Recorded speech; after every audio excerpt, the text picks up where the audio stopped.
नमस्कार। आकाशवाणी जयपुर अजमेर से प्रस्तुत हैं प्रादेशिक समाचार।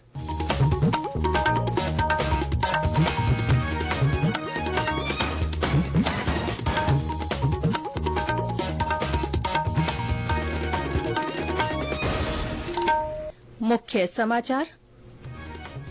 केंद्रीय मंत्रिमंडल की आर्थिक कार्य समिति ने राजस्थान की 3 रेल परियोजनाओं को दी मंजूरी। जल्द और सुगम रेल परिवहन को मिलेगी गति।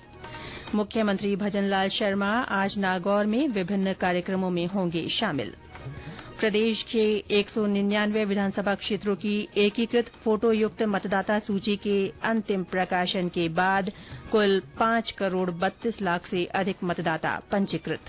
और बीकानेर के महाजन फील्ड फायरिंग रेंज में भारत और सऊदी अरब की सेनाओं के बीच चल रहा युद्धाभ्यास सदा तनसिक आज होगा संपन्न।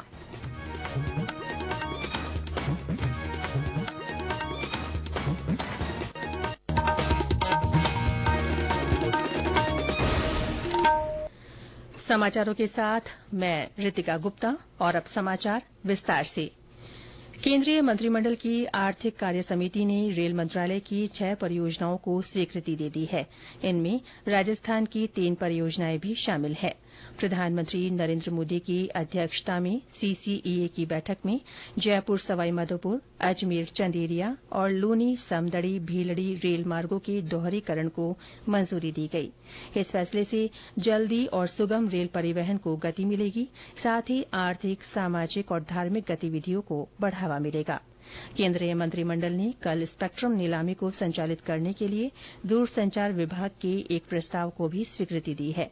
सूचना और प्रसारण मंत्री अनुराग सिंह ठाकुर ने नई दिल्ली में पत्रकारों से बातचीत में ये जानकारी दी।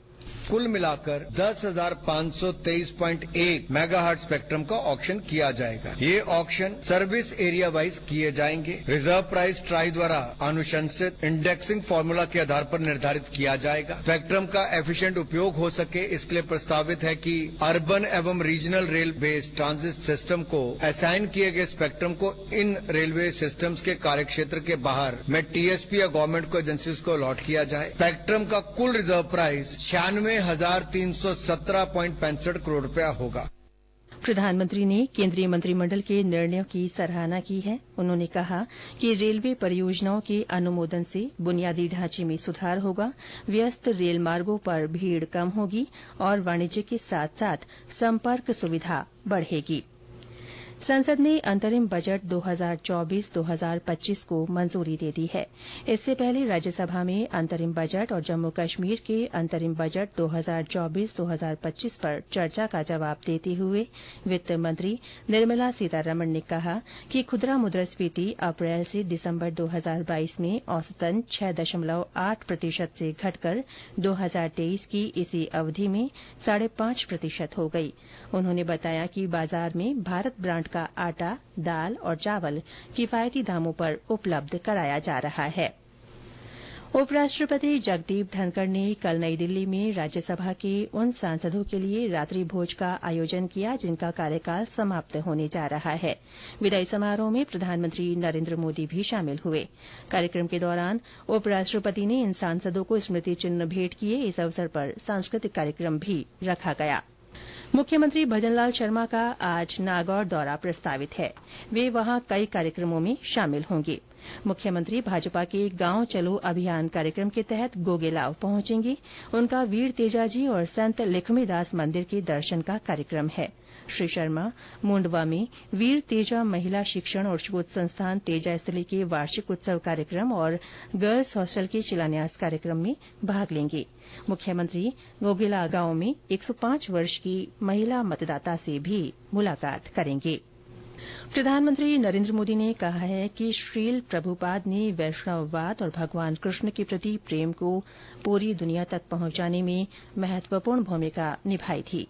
कल नई दिल्ली के भारत मंडपम में श्रील प्रभुपाद की 150वीं जयंती के अवसर पर श्री मोदी ने कहा कि उनका जीवन भक्ति और ज्ञान के मार्ग का एक सुंदर संतुलन है।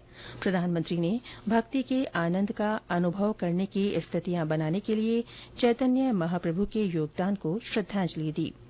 ये समाचार आकाशवाणी जयपुर अजमेर से प्रसारित किए जा रहे हैं। निर्वाचन विभाग ने राज्य के 199 विधानसभा निर्वाचन क्षेत्रों की एकीकृत फोटोयुक्त मतदाता सूचियों का अंतिम प्रकाशन कर दिया है। ये सूची विभाग की वेबसाइट पर उपलब्ध है। करणपुर विधानसभा क्षेत्र की सूचियों का अंतिम प्रकाशन 13 फरवरी को होगा। मुख्य निर्वाचन अधिकारी प्रवीण गुप्ता ने बताया कि लोकसभा आम चुनाव 2024 के लिए प्रदेश में कुल 5 करोड़ 32 लाख से अधिक मतदाता पंजीकृत हैं। उन्होंने बताया कि 18 से 19 साल के 15,54,604 नए मतदाता वर्ष 2023 में संपन्न विधानसभा चुनाव के बाद जोड़े गए हैं, जो आगामी चुनाव में पहली बार मताधिकार का प्रयोग करेंगे। उन्होंने बताया कि दिव्यांग और बुजुर्ग मतदाताओं की संख्या बढ़ी है।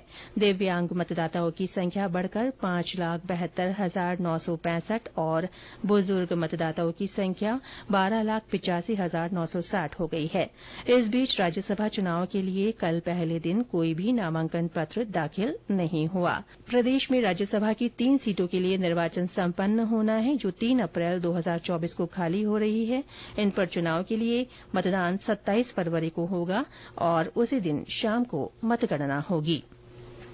सामाजिक न्याय और अधिकारिता मंत्री वीरेन्द्र कुमार ने कल नई दिल्ली में नशा मुक्ति भारत अभियान के तहत 41 नशा उपचार सुविधा केन्द्रों का वर्चुअल उद्घाटन किया। डॉ वीरेन्द्र ने कहा कि देश के युवाओं को अपनी सकारात्मक ऊर्जा का उपयोग अपने परिवार, समाज और देश के कल्याण के लिए करना चाहिए। कार्यक्रम में सभी को नशा मुक्त भारत की शपथ भी दिलाई गई। बीकानेर के महाजन फील्ड फायरिंग रेंज में भारतीय सेना और सऊदी अरब की सेनाओं के बीच चल रहा युद्धाभ्यास सदातंसिक आज संपन्न होने जा रहा है।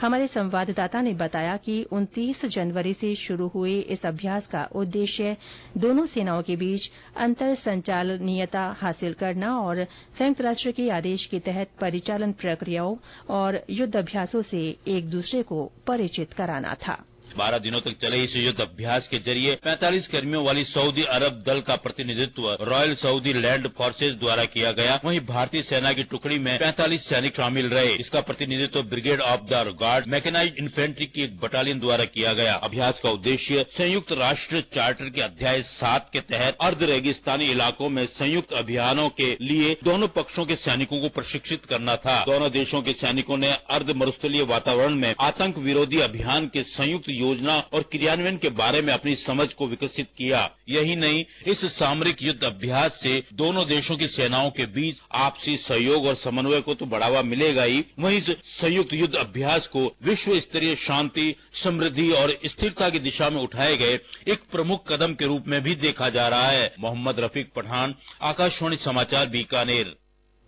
प्रदेश में एक बार फिर सर्दी के तेवर तीखे हो गए हैं। कई इलाकों में तापमान में गिरावट दर्ज की गई है। भीलवाड़ा में आज ठंड से बचने के लिए लोग अलाव का सहारा ले रहे हैं। करौली और बारां में कल दिन भर ठंडी हवाएं चलने से गलन बनी रही। बारां से हमारे संवाददाता ने बताया कि धूप निकलने के बावजूद भी ठंडी हवाओं से गलन बनी हुई है। हनुमानगढ़ में आज मौसम साफ है, लेकिन सर्द हवा चल रही है। मौसम विभाग के अनुसार अगले सप्ताह तक मौसम शुष्क बना रहेगा। 1-2 दिन में तापमान में गिरावट से सर्दी और बढ़ने के आसार हैं। विकसित भारत संकल्प यात्रा के दूसरे चरण के तहत आज भरतपुर के मथुरा गेट और सेवर के हेलक चौराहे पर शिविर का आयोजन किया जा रहा है। शिविरों के माध्यम से आमजन को केंद्र सरकार की जन कल्याणकारी योजनाओं की जानकारी दी जाएगी। साथ ही उज्ज्वला योजना, आयुष्मान कार्ड, आवास योजना के अलावा आधार अपग्रेडेशन के काम किए जाएंगे और पात्र लोगों के आवेदन पत्र भरवाए जाएंगे। और अंत में मुख्य समाचार एक बार फिर।